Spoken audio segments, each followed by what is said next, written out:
顏寶剛嘅專欄《正經年代》，標題係內企出海托市，難救香港商廈濫漲，麗新賣核心資產續命，京東撈貨唔等於見底，香港商廈只係續命式復甦。近月本港商廈市場因接連出現內地科企大手成交而稍見起色，市場氣氛似乎轉暖，但若因此便斷言市道已全面見底，未免過於樂觀。從政策背景、成交性質以至賣方財務狀況細睇，呢波回溫更似係個別巨企喺低位佈局嘅結果，而唔係結構性復甦。今年以來，政府不斷強調香港係內地企業出海首選平台，並成立內地企業出海專班，由高層官員親自到內地推介香港喺普通法制度、稅制、專業服務及融資方面嘅優勢，鼓勵內企以香港作為國際化跳板。相關政策信號好快喺市場層面得到呼應。阿里巴巴及螞蟻集團斥資約72億元購入銅鑼灣港島1號中心多層商廈作香港總部，成為近年最大宗寫字樓成交。其後，京東再以約35億元購入中環建行大廈一半股權，市場普遍預期將用作香港總部。呢啲交易清楚反映，對於有出海需要嘅內地大型企業嚟講，核心區甲級商廈喺價格大幅調整後，仍然具有相當戰略價值。然而，必須留意嘅係，近期嘅正面信號高度集中喺核心區，而且主要由用家主導。無論係阿里、京東，定係早前購入灣仔全地商廈自用嘅華僑銀行，本質上都係喺租不如買嘅計算下，趁價格由高位回落5至6成時入市。呢類需求具有高度選擇性，並唔代表投資者對整體商廈資產嘅風險偏好已經全面恢復。核心區供應有限，優質樓面向來惜售，自然較易喺低位揾到承接。反觀非核心或邊緣地段，新供應仍然排隊登場，加上企業縮減實體樓面，遙距工作嘅結構性轉變，其租金及價格壓力原未解除。建行大廈位於中環干諾道中3號，係中環核心商業區甲級商廈。該物業係麗嘉酒店2008年結業後嘅原址重建項目。建行2007年以13.7億元向麗新收購項目40%股權。翌年再以4.17億元增持多10%。麗新發展官網顯示，建行大廈為27層高辦公大樓，其中18層辦公樓層及一個銀行大廳租俾建行，用以經營其香港業務。物業總建築面積為22.92萬方尺，唔包括停車位。根據麗新發展年報，截至今年7月底年度，該項目合營公司錄得租金收入約2.29億元。事實上，現時甲級寫字樓租金較2019年高峰已經回落約4成，價格跌幅更超過5成。呢個嘅係吸引用家入市嘅誘因，同時亦意味唔少早年高價入市嘅業主仍然要面對資產進一步減值嘅風險。喺咁嘅背景下，個別巨企進場更似係底部活動，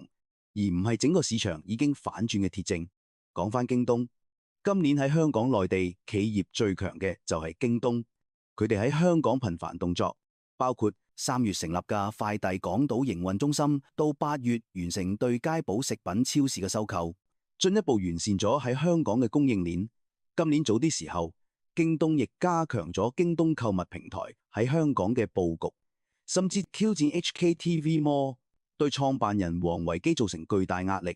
王維基隨後不得不改變策略，形容香港嘅網購市場必須同內地睇齊。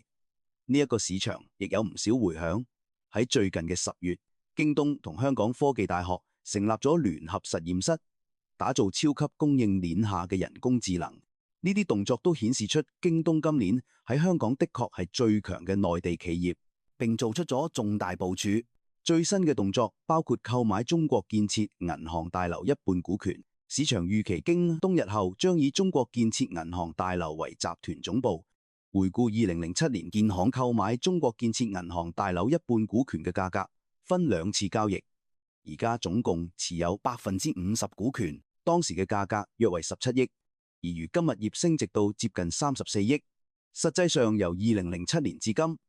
中國建設銀行大樓物業大概升值咗1倍。對建行呢當然係帳面上獲利嘅狀況，但對麗新嚟講，儘管短期內減少負債，呢項交易嘅長期影響仍然需要關注。每年有2億多嘅租金收入對佢嘅經營收入嚟講並唔理想。